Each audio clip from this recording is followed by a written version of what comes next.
రెండున్నర సంవత్సరాల కింద కాంగ్రెస్ ప్రభుత్వం అధికారంలోకి వచ్చేటప్పుడు రేవంత్ రెడ్డి గారు మాకు హామీ ఇవ్వడం జరిగింది. బీఆర్ఎస్ ప్రభుత్వం మీకు అన్యాయం చేసింది.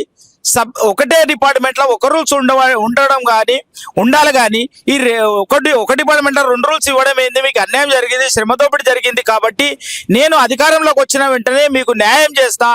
ఏపీఎస్సీబీ రూల్స్ ప్రకారం మీ అందరికీ ఒకటే రూలు, ఒకటే సర్వీసు రూలు ఇచ్చి మీకు ఆ విధంగా న్యాయం చేస్తా, కన్వర్షన్ చేస్తా అని చెప్పడం జరిగింది. ప్రస్తుతం మనం ఇక్కడ మిన్ కాంపౌండ్ వద్ద ఉన్నాం. దాదాపుగా 7 రోజుల నుంచి కూడా తెలంగాణ విద్యుత్ ordinance employees joint action committee నుంచి కూడా వారి యొక్క డిమాండ్లు నెరవేర్చాలని చెప్పేసి 7 రోజులుగా ధర్నా చేస్తున్నారు.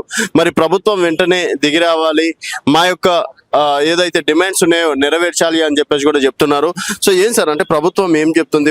ఎందుకంటే రేవంత్ రెడ్డి గారు స్టార్టింగ్ లో వచ్చినప్పుడు ఇది ప్రజా ప్రభుత్వం, ప్రజాపాలన, నేను అందుబాటులో లేకున్నా ఎమ్మెల్యేలు మంత్రులు ఎవరైనా అందుబాటులో ఉంటారు, ఏదైనా చిన్న సమస్య వచ్చినా కూడా మేము తీరుస్తామని చెప్పేసి అంటున్నారు కదా. ఇప్పుడు అట్లాంటివి ఏం లేవా? ఈ రోజు మా న్యాయమైన డిమాండ్ ఆర్టిజన్ కన్వర్షన్ కోసం టీవీఐ చేసి గత 8 ఏప్రిల్ 2026 నుంచి ఈ రోజు వరకు కూడా 7వ రోజు పూర్తి సంఖ్యలో, పూర్తి ఐక్యతతో, న్యాయబద్ధంగా, ధర్మబద్ధంగా, మరి డిసిప్లిన్ గా మేము ఈ యొక్క సమ్మెను కొనసాగిస్తున్నామంటే నిజమైన భారత రాజ్యాంగ నిర్మాణకర్త డాక్టర్ బిఆర్ అంబేద్కర్ గారు చెప్పినట్టు హక్కుల కోసం కొట్లాడుతున్న మొదటి భాగంలో ఇలా ఎలక్ట్రిసిటీ రంగంలో ఉన్నటువంటి మేమే అని కూడా ఈ సందర్భంగా చెప్పదలుచుకున్నా.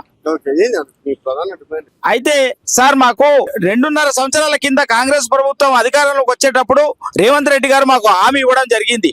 బీఆర్ఎస్ ప్రభుత్వం మీకు అన్యాయం చేసింది. ఒకటే డిపార్ట్మెంట్లో ఒక రూల్స్ ఉండడం కానీ ఉండాలి కానీ ఒక డిపార్ట్మెంట్లో రెండు రూల్స్ ఇవ్వడం ఏంది? మీకు అన్యాయం జరిగింది, శ్రమదోపిడి జరిగింది. కాబట్టి నేను అధికారంలోకి వచ్చిన వెంటనే మీకు న్యాయం చేస్తా.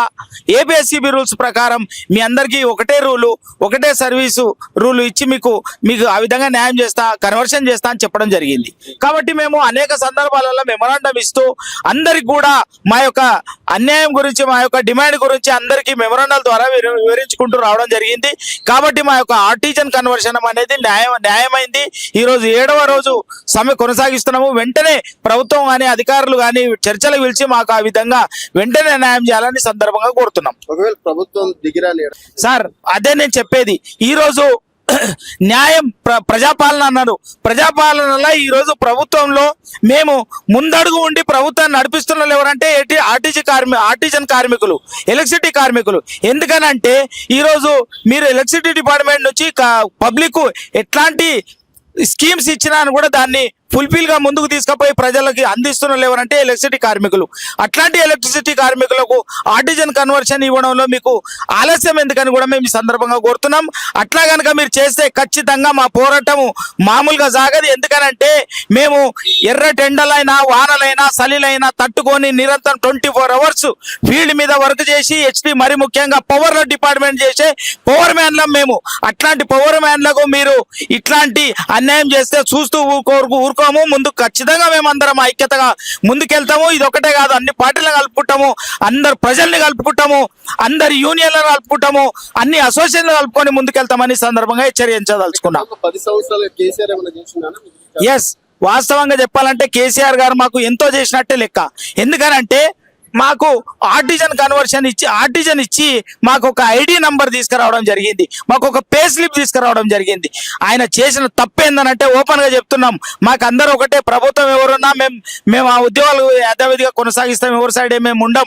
అయితే ఆయన చేసిన తప్పేందనంటే స్టాండింగ్ ఆర్డర్ తీసుకొచ్చి ఆర్టిజన్ అనే పేరు మీద మా శ్రమదోపిడి జరిగింది కాబట్టి మీరు కనిపెట్టిరు.